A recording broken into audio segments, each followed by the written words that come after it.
What's up, everybody? Welcome back to Past Performance. Welcome back, guys. Welcome back. Hope each and every one of you is having a great day. So today we're going to be going to take my car for a wash. It's really dirty, and there's a lot of bugs and a lot of pollen, just all over the car. I'm highly allergic to pollen, so don't be surprised if in this vlog I end up sneezing a lot because I have allergies of pollen. But I hope each and every one of you is being safe out there with this whole pandemic going on. I know I've been slacking with these videos, man. The last one I posted was maybe almost a month ago, maybe more than that, but that's all gonna change now. So I'm back on that grind, and stay tuned, guys. It's gonna be amazing content coming up soon, very soon, for the M3. So the plan for today is just pretty much we're gonna go to a self car wash the car, rinse it, clean it a little bit, and then we're gonna plan to do some POV. I just copped the new GoPro, so this is the new GoPro I bought. Okay, this is the GoPro Hero 7. All right, so pretty good. You're probably asking why I didn't buy like the very most recent GoPro. At the time this was on sale, so I got a good deal for him. Plus unfortunately the GoPro I had before, I don't know if you can see that, the lens cracked, and this is the Hero 7 Silver. This worked for me fine until pretty much one day I opened up the plastic bag where I have a bunch of accessories in there, and like the noob that I am, you're not supposed to have this with a bunch of other stuff around it. So pretty much what happened was the lens cracked. So so unfortunately I had to go buy another GoPro, so that's what we have today. So that's pretty much what we're gonna be doing today. I got the battery all charged up. So those who are new to the channel, if you guys could hit that subscribe button and hit that notification button, I really appreciate it. And leave a comment, like, and hit that like button, please. It really helps me out. Lets me know that you guys enjoy the video. So that's the plan for today. We're gonna have the car wash, do some POVs, and let's get to it. It's full, man. Look at this car wash full. Everybody here.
So we're out here driving through some back roads, enjoying this lovely day.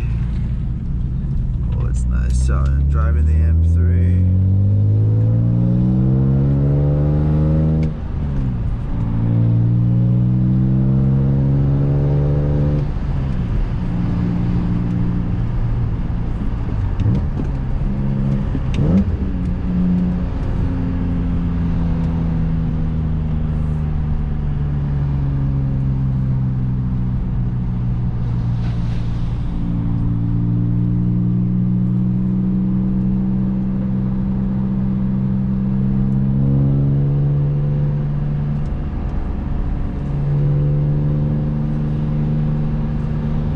How much of the exhaust you can hear.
many cars, guys. I'm sorry. But hopefully that's not a cop back there, because that was hot boy what I just did.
So I hope you guys enjoy this POV. I hope you guys enjoy this. I'm gonna try to add as much as possible to this.